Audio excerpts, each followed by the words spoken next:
الحمد لله نحمده ونستعينه ونستغفره ونؤمن به ونتوكل عليه ونعوذ بالله من شرور أنفسنا ومن سيئات أعمالنا من يهده الله فلا مضل له ومن يضلل فلا هادي له ونشهد أن لا إله إلا الله وحده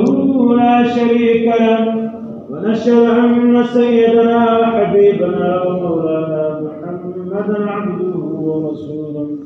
أما بعد فإن حديث كتاب الله